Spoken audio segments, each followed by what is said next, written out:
नमस्कार। जय हिंद, जय भारत।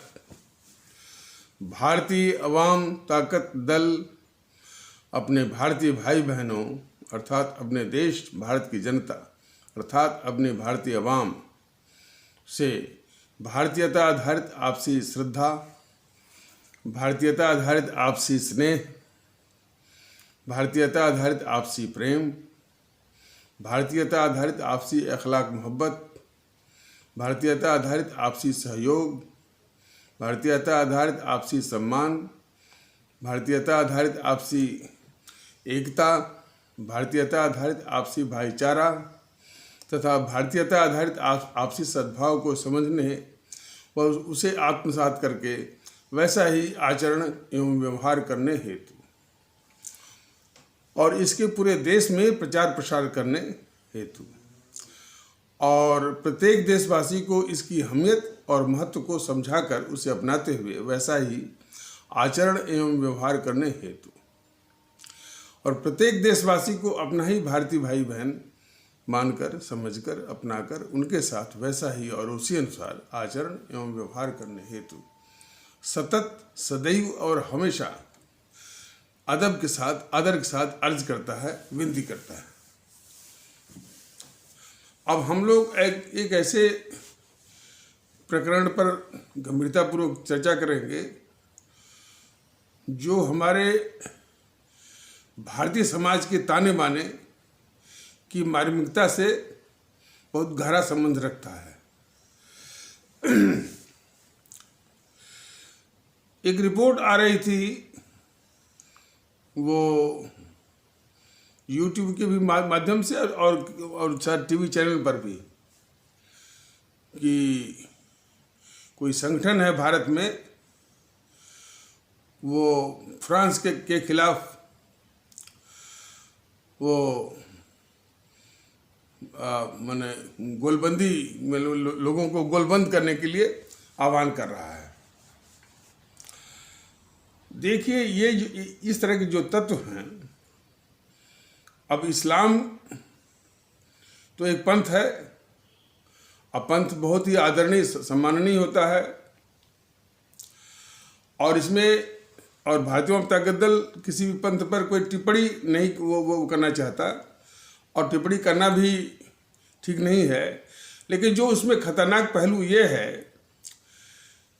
कि विश्व स्तर पर इसमें जो कट्टरवाद है विश्व स्तर पर, और वो कट्टरवाद जो है वो नरसंहार, हिंसा और आतंकवाद के जरिए जो है पूरी दुनिया को दहशत में ढकेलना चाहता है।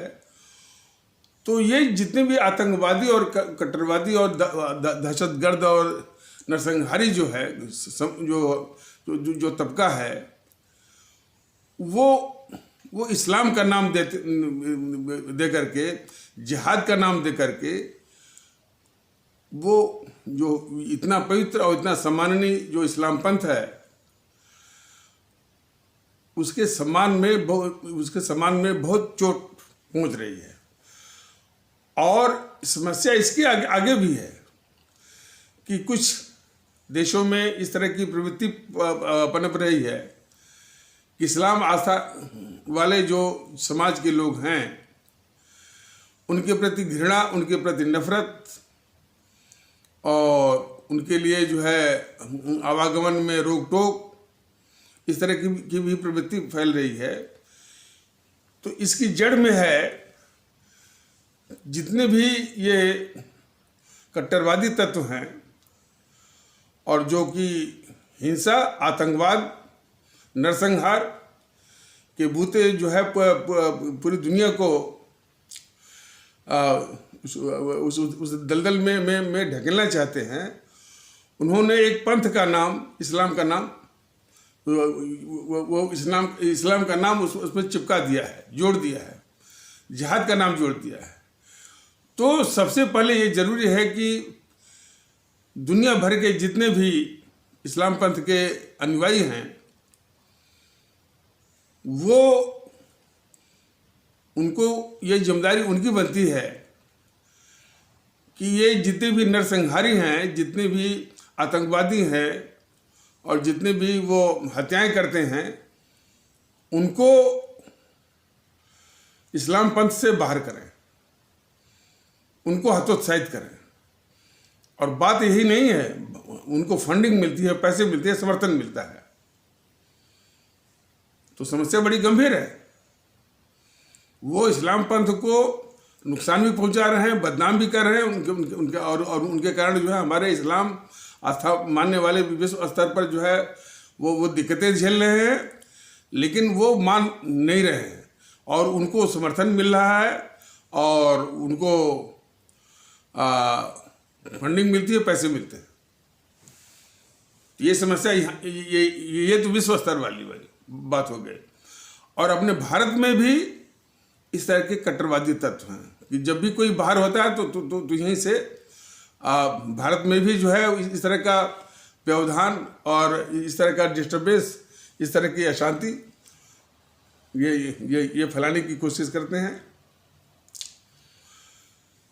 भारतीय जनता दल ने कई यूट्यूब के माध्यम से ये बताया है कि भारत के हमारे जो इस्लाम आस्था वाले भारतीय भाई बहन हैं या उनका जो समाज है,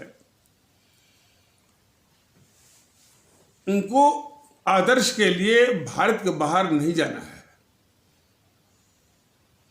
सारे आदर्श यहीं पर हैं। वो यहाँ वो यदि दूर नहीं तो हमारे जो संत हैं, हमारे कबीर हैं, नानक हैं, रामकृष्ण परमहंस हैं, सूफी संत हैं और रहीमदास हैं और तुलसीदास हैं। ये सबके आदर्श होने चाहिए, उनके भी आदर्श होने चाहिए। आदर्श ढूंढने के लिए वो कदाप जो है टर्की और सऊदी अरब न जाए। ये भारतीय जनता दल अपने इस्लाम आस्था वाले भारतीय भाई बहनों से अपेक्षा भी करता है और निवेदन भी करता है। लेकिन इसके साथ साथ उन तत्वों को भी कुचलने की आवश्यकता है जो कि इस तरह की सोच जो कि इस तरह की सोच में बाधा पड़ते हैं, जो इस तरह के फैलाते हैं कि जिस मुगल काल को और जिस मुगल जो मुगल वंशावली है उसी तरह सम्माननीय है जिस प्रकार की मौर्य वंशावली सम्माननीय है, गुप्त वंशावली सम्माननीय है और दक्षिण के जितने भी इस तरह की डायनेस्टीज और वंशावलियां हैं वो सम्माननीय है। उसी प्रकार मुगल वंशावली भी और मुगल काल भी, मुगल का शासनकाल भी उतना ही सम्माननीय और गौरवपूर्ण है। उसको आक्रांता बोलना और तरह तरह से अपमानित करना ये कदाप जो है भारतीय मान्यताओं के अनुसार मान्यता के सर्वथा प्रतिकूल है। और ऐसे तत्वों को जो इस तरह का बढ़ावा देते हैं उनको कुचलने की आवश्यकता है। तो इनको भी कुचलने की आवश्यकता है। और जो भारत के बाहर कुछ होता है तो भारत को अस्थिर करने की जो कोशिश करते हैं, भारतीय समाज में जो व्यवधान और इस तरह का डिस्टर्बेंस पैदा करते हैं उनको भी कुचलने की आवश्यकता है।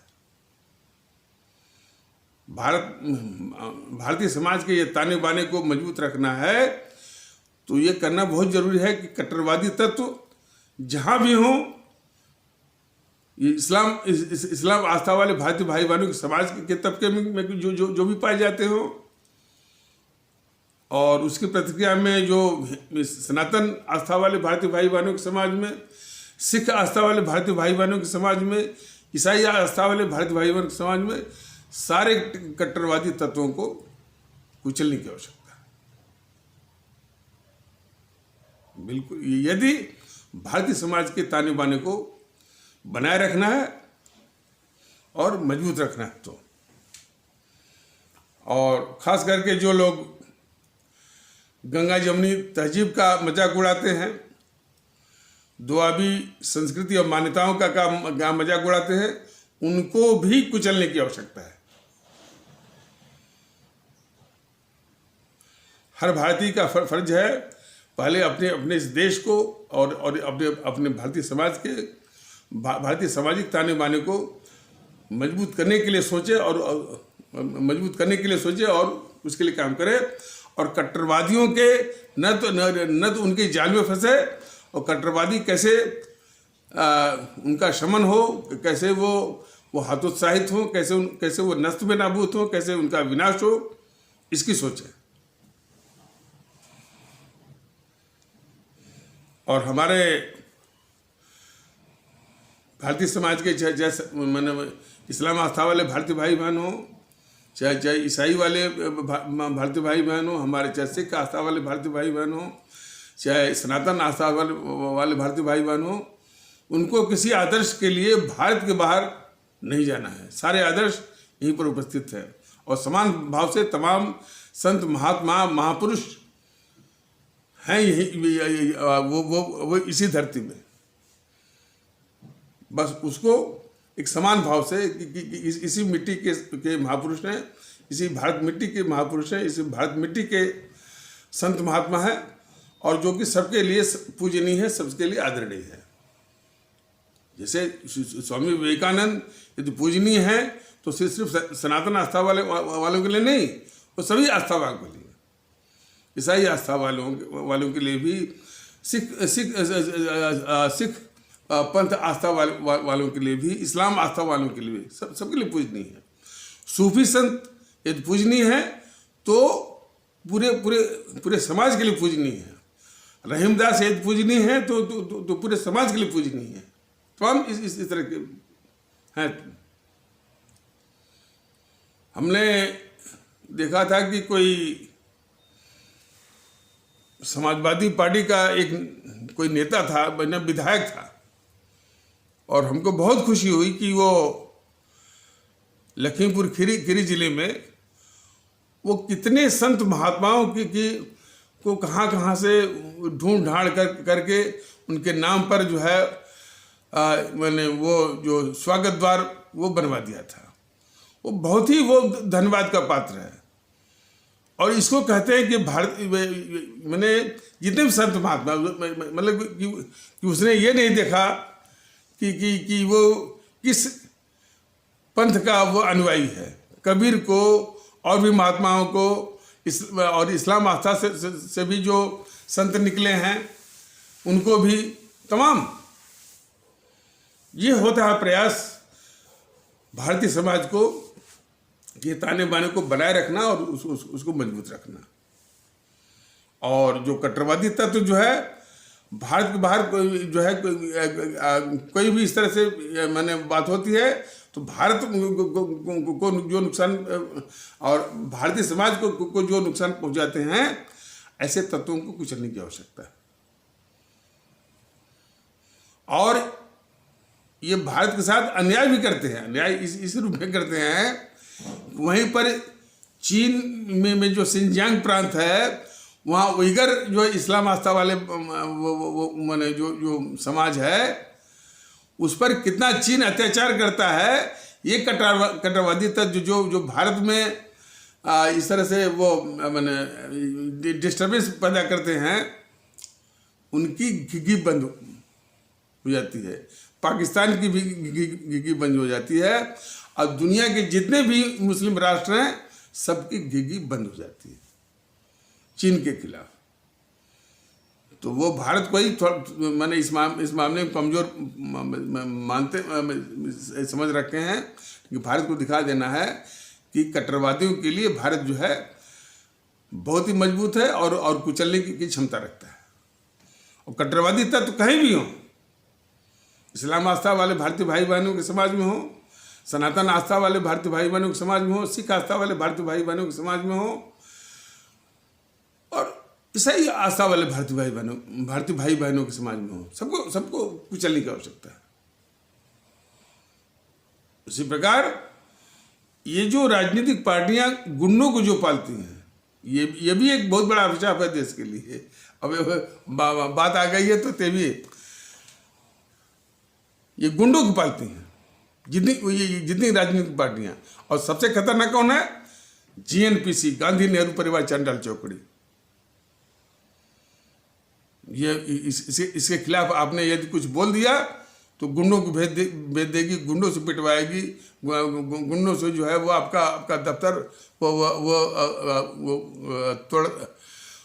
तोड़वा देगी, आपकी गाड़ियों में जो है वो आग वो लगवा देगी। ये जेएनपीसी के गुंडे, और गुंडे सिर्फ जेएनपीसी में नहीं है, समाजवादी पार्टियों में भी तमाम गुंडे हैं।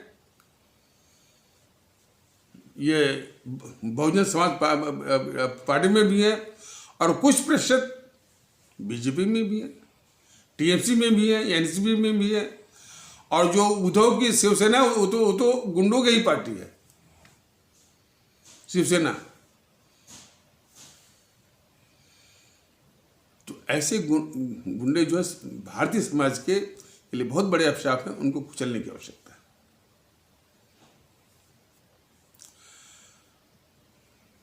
वास्तव में भारतीय समाज के कैसे कायम रहे, हमारा राष्ट्र कैसे महफूज रहे, इसकी चिंता सबको होनी चाहिए।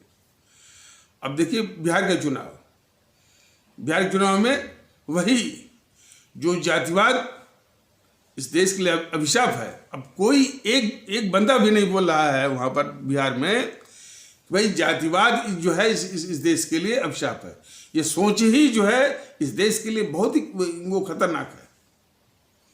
अब भारतीय ताकत दल ये चिंता में तो नहीं है, ये सोच करके बड़ा काफी आश्चर्य हो रहा है कि किस तरह की सोच ये विकसित की गई है कि जातिवाद को एक भी आदमी ये वक्तव्य नहीं दे रहा कि जातिवाद इस मुल्क के लिए जहर है, इस मुल्क का, इस देश का वो अभिशाप है। तो कितना बड़ा काम है। जो जज्बा हमारे आदरणीय राष्ट्रभक्त शिरोमणि नेताजी सुभाष चंद्र बोस, शहीद आजम भगत सिंह, अमर शहीद चंद्रशेखर आजाद, अमर शहीद अशफाक उल्लाह, अमर शहीद खुदीराम बोस, और खुदीराम बोस जो है उसी मुजफ्फरपुर बिहार के थे, और अमर शहीद सुब्रमण्यम भारती, अमर शहीद श्रीमती रानी लक्ष्मीबाई, अमर शहीद श्रीमती रानी चंद्रिमा, अमर शहीद श्रीमती रानी गडिलू की कुर्बानी, शहादत सबको मालूम होना चाहिए कि भाई उन्होंने जो जज्बा पैदा किया था कि हमारा पूरा मुल्क अपना है, न हम बिहारी हैं, न हम गुजराती हैं, न हम कश्मीरी हैं, न हम तमिलियन हैं, न तो हम मलयाली हैं, न तो हम तेलुगु वाले हैं, न तो हम बंगाली हैं, न तो उड़िया वाले हैं, हम सिर्फ भारतीय हैं। ये जज्बा वो जगह था इन अमर शहीदों ने, और उन्हीं अमर शहीदों की कुर्बानी शहादत की बदौलत इस मुल्क को आज़ादी मिली, हम सभी को आज़ादी मिली। इन कांग्रेसी दलालों और मुखबिरों के कारण नहीं मिली है। तो आज उन अमर शहीदों जिनके खून बलिदान से हमको आज़ादी मिली, उनके जज्बे का सरासर अपमान है बिहार जैसे वातावरण के द्वारा, जिसमें जातिवाद का तांडव चल रहा है। तो खैर भारतीय जनता दल को बहुत इस बात का दुख है कि पहुंच नहीं पाया, लेकिन यूट्यूब के माध्यम से संदेश दे रहा। अब ये संदेश कितना पहुंच रहा है, अब ये भी एक सवाल है। तो हमारे देश को जगाना है कि जातिवाद हुआ, संप्रदायवाद हुआ, भाषावाद, प्रांतवाद, क्षेत्रवाद और समूहवाद, व्यक्तिगत महत्वाकांक्षावाद, ये सभी हमारे इस देश के शत्रु हैं, हमारे भारतीय समाज के शत्रु हैं। लेकिन इस तरह की सोच को पहले विकसित करना होगा। ये बहुत बड़ी दुख की बात है कि एक भी आदमी जो है जो चुनाव में है वो नहीं कर रहा है कि भाई जातिवाद इस मुल्क के लिए, बिहार के लिए भी, बिहार भी भारत का एक भूखंड है। तो इस देश के लिए अभिशाप और सबसे बड़ा जहर है। ये सोच विकसित होनी चाहिए और होने की परम आवश्यकता है, और भारतीय जनता दल इसको करके रहेगा। और वो अपने भारतीय आवाम के सहयोग के द्वारा, अपने अपने आदरणीय भारतीय भाई बहनों के सहयोग के द्वारा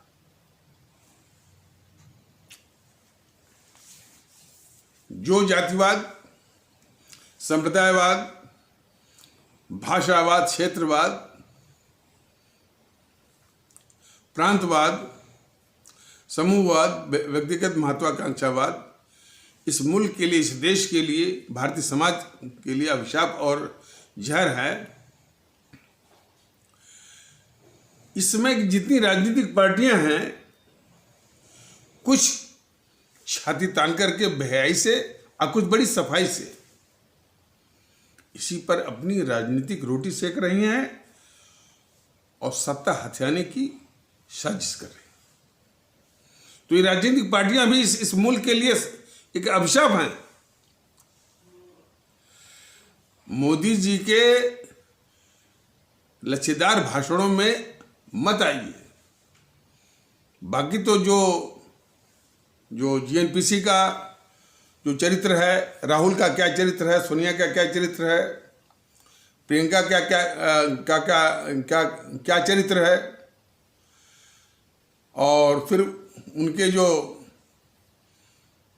वो राजीव का क्या चरित्र, वो भ्रष्टाचारी, वो गद्दार भी था राजीव। फिर इंदिरा, वो भी गद्दार थी, और नेहरू तो खैर सर्वाधिक ऐसे ऐतिहासिक गद्दार था। इसके प्रति भी उचित ज्ञान, उचित संवेदना होने की परम आवश्यकता है। और इस ज्ञान की भी परम आवश्यकता है कि वो मोहनदास करमचंद गांधी को ही ले लीजिए ना, वो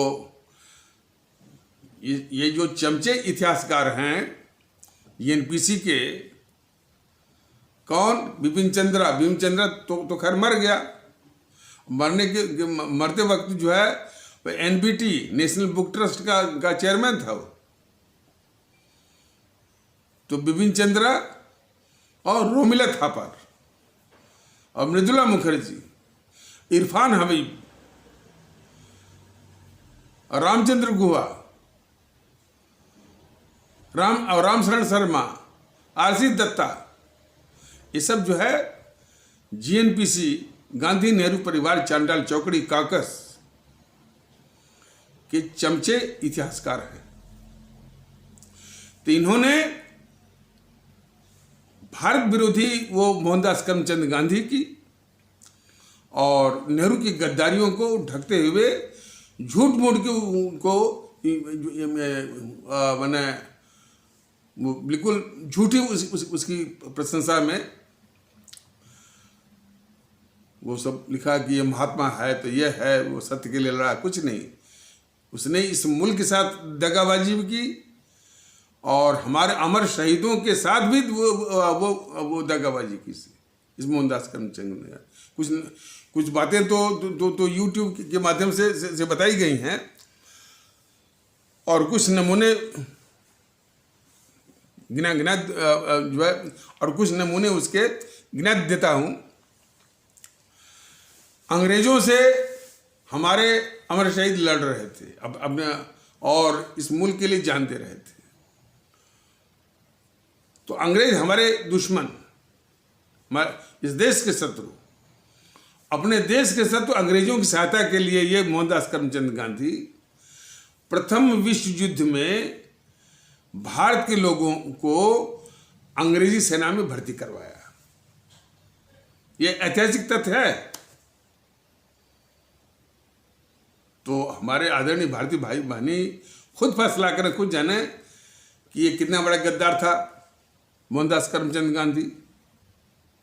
ये अपने दुश्मन अंग्रेजों की सहायता के लिए अंग्रेजी सेना में भारतीयों को भर्ती करवाया, ये मोहनदास करमचंद गांधी।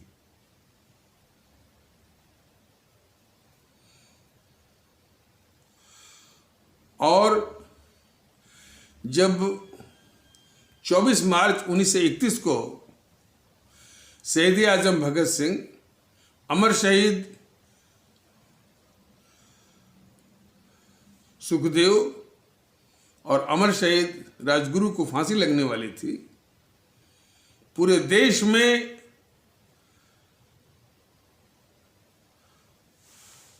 भगत सिंह के समर्थन में और इन अमर शहीदों के समर्थन में पूरे देश में एक लहर दौड़ रही थी। पूरा देश कह रहा था कि अरे भाई गांधी,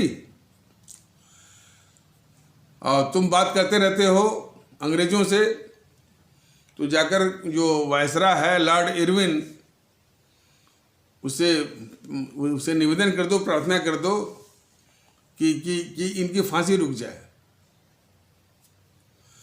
तो पहले तो आनाकानी कर रहा था ये मोहनदास करमचंद गांधी, हाँ, टालाटूली, हाँ, टालमटोल कर रहा था।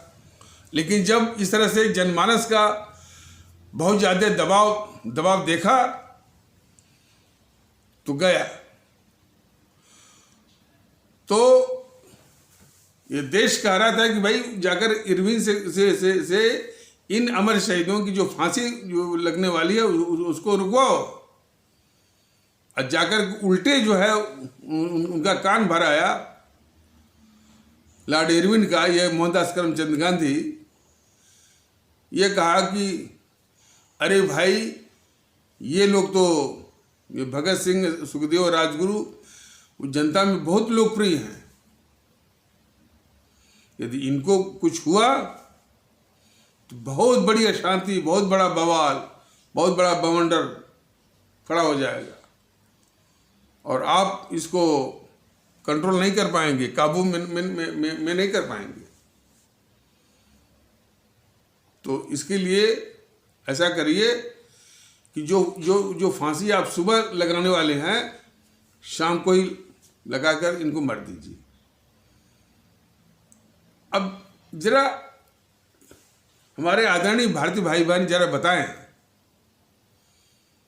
और इस बात पर गौर करें और फैसला करें कि भगत सिंह इन समूह के, देखिए ये सब जो है जेएनपीसी मंडली, गांधी नेहरू परिवार चांडाल चौकड़ी मंडली, ये जितने अमर शहीद हैं, इनके महत्व और इनके जज्बे को जनता में न आए, इसकी बहुत बड़ी साजिश की है। और हो सकता है कि इस पर भी एक यूट्यूब बनाया जाएगा कि किस तरह से साजिश की है। ये माने इन अमर शहीदों का महत्व, उनके जज्बा और उनकी लोकप्रियता जनता में न आए और उनको तरह तरह से झूठा बदनाम भी करना, यहां तक ये साजिश की है इस जेएनपीसी ने, गांधी नेहरू परिवार चांडाल चौकड़ी काकस ने। कुछ नमूना आपके सामने बताया जा रहा है। जो इन समूह ने इतिहास लिखवाया, जेएनपीसी ने अपने चाटुकार इतिहासकारों का नाम अभी ये बताया गया है। तो इनको अमर शहीद के रूप में नहीं, आतंकवादी क्रांतिकारी इस रूप में बताइए। पहले ही उनको आतंकवादी क्रांतिकारी, रिवोल्यूशनरी टेररिस्ट, ये इन शब्दों का प्रयोग किया गया है इन चमचे इतिहासकारों के द्वारा, जेएनपीसी के चमचे इतिहासकारों के द्वारा हमारे इन अमर शहीदों के लिए, हमारे भगत सिंह के लिए, हमारे चंद्रशेखर आज़ाद के लिए, हमारे अशफाक उल्लाह के लिए, हमारे खुदीराम बोस के लिए इन शब्दों का प्रयोग इसी जेएनपीसी ने करवाया है अपने चाटुकार इतिहासकारों के द्वारा। रिवोल्यूशनरी टेररिस्ट, आतंकवादी क्रांतिकारी, ये देखिए साजिश। दूसरा राजस्थान की जो है वो पाठ्य पुस्तक में इनको भगत सिंह को आतंकवादी, संघ लोक सेवा आयोग जिसे IAS IPS कलेक्टर और SP लोग चुने जाते हैं, लोग सचिव बनते हैं, कैबिनेट सेक्रेटरी बनते हैं, वो जो संस्था है जो परीक्षा लेती है, संघ लोक सेवा आयोग, जिसको आप लोग UPSC union public service commission कहते हैं, उसके एक प्रश्न पत्र में एक सवाल आया था कि आतंकवादी भगत सिंह पर निबंध लिखो।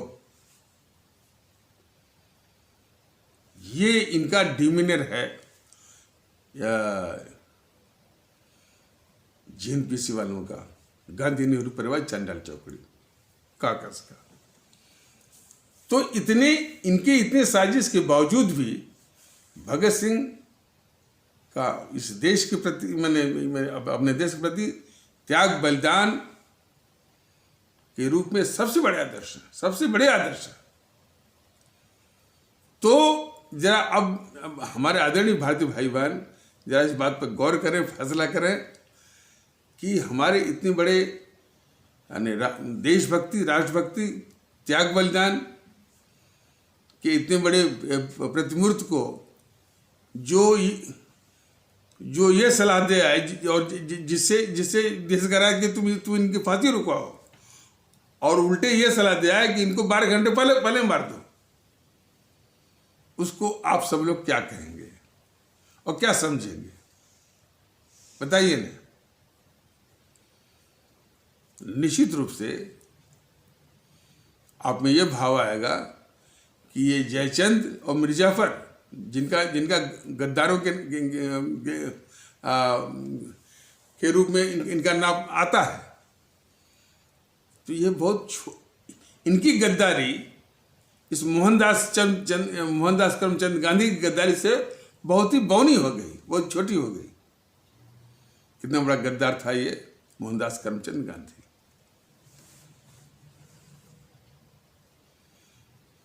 और ये बात इन जो चाटुकार चमचे किस्म के इतिहासकार हैं इस बात को स्वीकारा है, लेकिन थोड़ा घुमा करके। कैसे?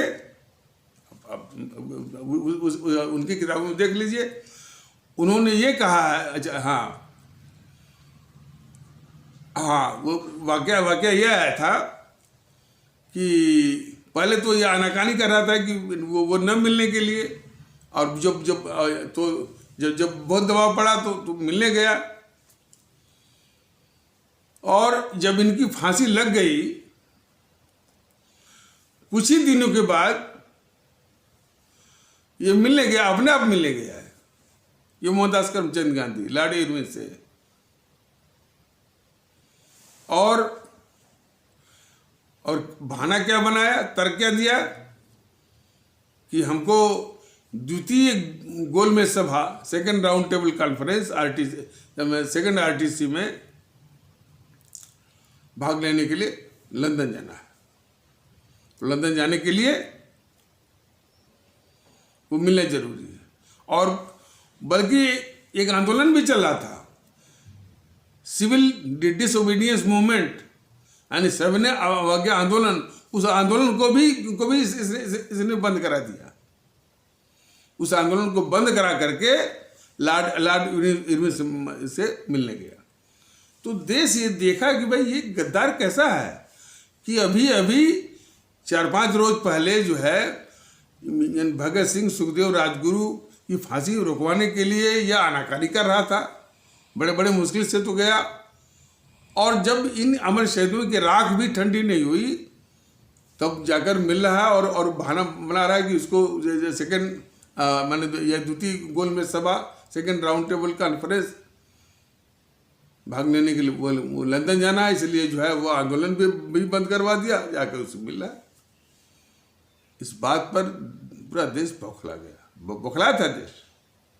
और इस तथ्य को ये जो चाटुकार इतिहासकारों ने भी कबूला है और लिखा भी है कि इस मोहनदास करमचंद गांधी को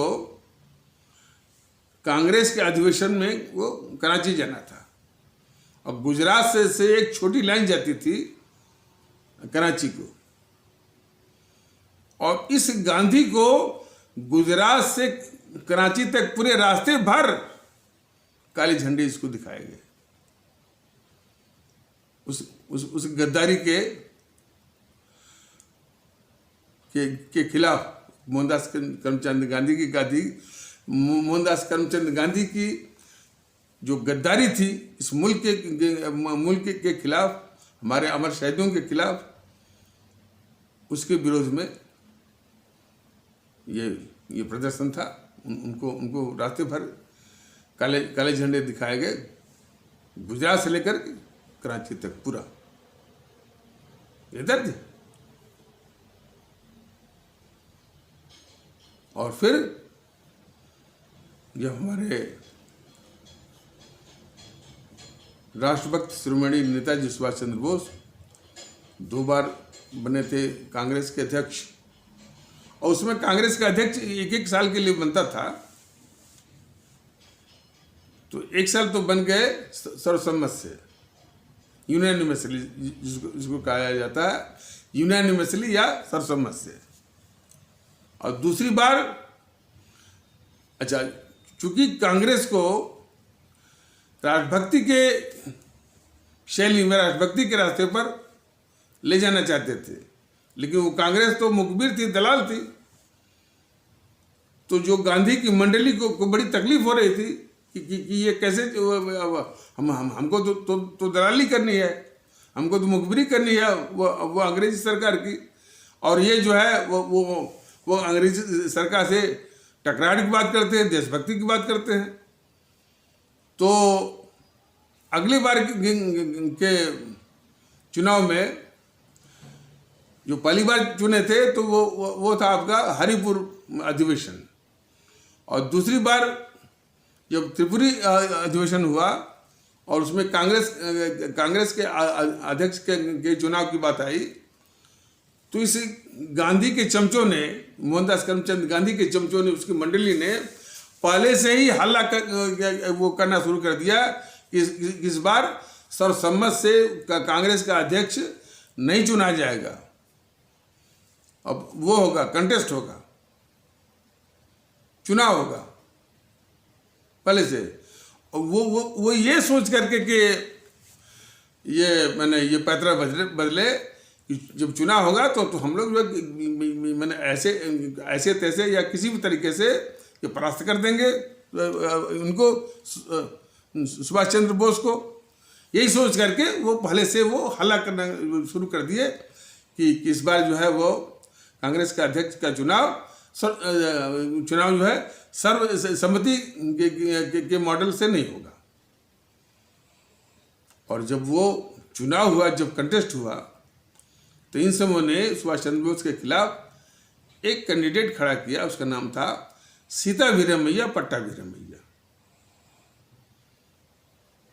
और सुभाष चंद्र बोस को हराने के लिए ये गद्दार किस्म का मोहनदास करमचंद गांधी क्या क्या साजिशें इसने नहीं की।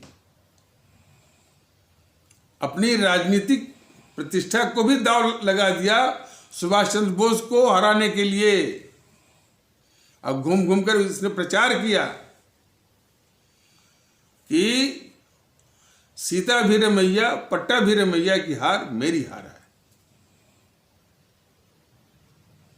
है। तब भी हमारे आदरणीय राष्ट्रभक्त शिरोमणि नेताजी सुभाष चंद्र बोस उस गांधी मंडली के कैंडिडेट उम्मीदवार सीता वीरमैया पट्टाभीरमैया को कंटेस्ट में उस चुनाव में वो हरा दिए और उसकी साजिश को विफल कर दिया। और इसकी साजिश अभी रुकी नहीं। इस गद्दार मोहनदास करमचंद गांधी की साजिश जो है हमारे राष्ट्रभक्त शिरोमणि नेताजी सुभाष चंद्र बोस के खिलाफ रुकी नहीं। जब वो कांग्रेस अध्यक्ष चुन लिए गए तो कांग्रेस अध्यक्ष को अपनी एक कार्य समिति, वर्किंग कमेटी बनानी होती थी, या और अभी बनानी होती है, और हर एक दल में ऐसा होता है। तो जब उनको अपनी वर्किंग कमेटी कॉन्स्टिट्यूट करनी थी, तो उसने अपना एक चमचा भेजा, मोहनदास करमचंद गांधी। तो वो चमचा कौन था? गोविंद बल्लभ पंत। आप लोगों ने नाम सुना होगा। तो अपने चमचे गोविंद बल्लभ पंत को भेजा कि, और एक लंबी सूची लेकर के कहा कि बापूजी की इच्छा है कि इन लोगों को भी आप अपनी कार्य समिति में, वर्किंग कमेटी में शामिल कराएं। देखिए, ये एपिसोड लंबा हो रहा है और इसी चीज़ को आगे आने वाले एपिसोड में बताया जाएगा सविस्तार। तो कितनी बड़ी गद्दारी किया है इस मोहनदास करमचंद गांधी ने हमारे मुल्क के खिलाफ, और इसी जेएनपीसी वालों ने इस गद्दार मोहनदास करमचंद गांधी को राष्ट्रपिता बनवाया, सत्य अहिंसा का पुजारी बनवाया, और ये मोदी महोदय भी उसको राष्ट्रपिता मान रहे हैं और उसको ये सब कर रहे हैं। यह मुल्क को बर्दाश्त नहीं है। इसीलिए सुभाष चंद्र बोस के जज्बों को, शहीद आजम भगत सिंह के जज्बों को लाना बहुत जरूरी है। तो इन्हीं आवश्यक शब्दों के साथ इस आवश्यक परिचर्चा को यहीं पर विराम दिया जाता है। तब तक के लिए नमस्कार, जय हिंद, जय भारत।